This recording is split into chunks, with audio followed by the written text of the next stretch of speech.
علیمہ خان کی جانب سے اسٹریٹ موومنٹ شروع کرتے ہی حقیقی اور عملی رکاوٹیں بھی سامنے آنا شروع ہو گئی ہیں۔ علیمہ خان کو پہلا بڑا امتحان تو پارٹی کے اندر سے ہی درپیش ہے۔ کل پہلے روز ہی پارٹی کے اندر سے ہی علیمہ خان کے خلاف مزاحمت شروع ہو گئی۔ ایم این اے علی محمد خان صاحب، جن کے بارے میں پہلے ہی پارٹی کے اندر کیا رائے وہ پنپ رہی ہے، یا رائے پختہ ہے بلکہ کہنا چاہیے، وہ آپ بھی جانتے ہیں، میں بھی جانتا ہوں۔ تو علی محمد خان نے بغیر کوئی لگی لپٹی رکھے کہہ دیا کہ جی تحریک انصاف میں موروثیت کے لیے کوئی جگہ نہیں ہے۔ اب موروثیت کی تعریف کسی نے علی محمد خان صاحب سے نہیں پوچھی کہ کیا انہوں نے علیمہ خان نے صدر بننے کا اعلان کر دیا ہے، کیا انہوں نے چیئرپرسن بن گئی ہیں، کیا انہوں نے سینٹ کی کوئی ٹکٹ کے لیے اپلائی کر دیا ہے، کیا انہوں نے کیا ہے، کیسے موروثیت آ گئی، یہ لوگ سمجھنے سے قاصر ہیں۔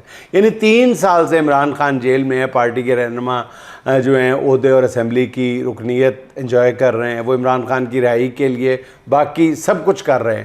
پارٹی کے قائد کی رہائی تو دور کی بات ہے، پچھلے 8 ماہ سے ان تک رسائی بھی ختم کر دی گئی ہے، ایک آنکھ کی بینائی ختم کر دی گئی ہے، بدترین قید تنہائی اس کے علاوہ ہے۔ ان حالات میں ایک بہن اپنے بھائی کے لیے میدان میں نکلی ہے تو اسے موروثی سیاست کے تانے دیے جا رہے ہیں، چہ مانی دارت، میں تو سمجھنے سے قاصر ہوں۔